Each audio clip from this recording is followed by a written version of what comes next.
चलो बच्चों, तो बहुत दिनों के बाद आज फिर से क्लास स्टार्ट हुआ है ना। नहीं तो तुम लोग भूल गया होगा, हमको पता है। ठीक है, देखो मोल परिकल्पना पर आधारित मुख्य बात मोल कॉन्सेप्ट है। कौन कॉन्सेप्ट? मोल। इससे पहले भी बहुत सारा कुछ बता दिए हैं। एक मोल परमाणु बराबर कितना होता है? 6.022 गुना 10⁻23 कण। 23 कण, जो इतना कण परमाणु द्रव्यमान के बराबर होता है। तो सबसे पहले देखो, तत्व के मोलों की संख्या कैसे ज्ञात करेंगे? कौन की संख्या? मोल। तो तत्व का ग्राम में द्रव्यमान और बट्टे में देंगे तत्व का परमाणु द्रव्यमान, तो निकल जाएगा हमको मोल की संख्या।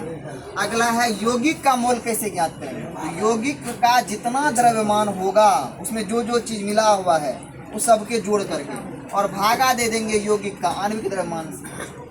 समझ रहे हो?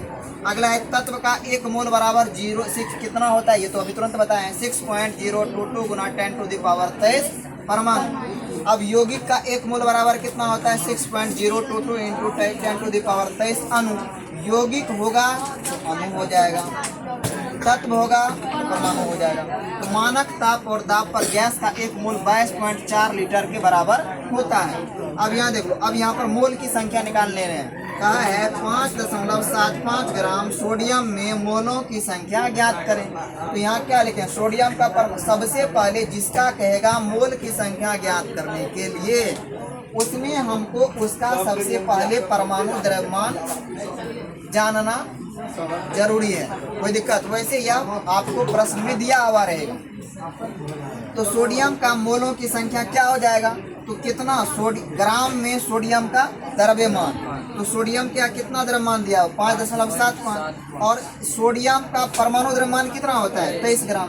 तो सोडियम का जितना यहाँ पर जितना मात्रा में सोडियम दिया हुआ था लिख दिए।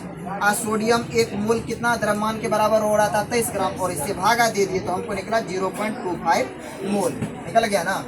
उसी प्रकार से यहाँ देख लो, तत्व के एक मोल के लिए, तो एक मोल में कौन कौन पूछ रहा है? सोडियम का पूछ रहा है, क्लोरीन का पूछ रहा है और कॉपर का।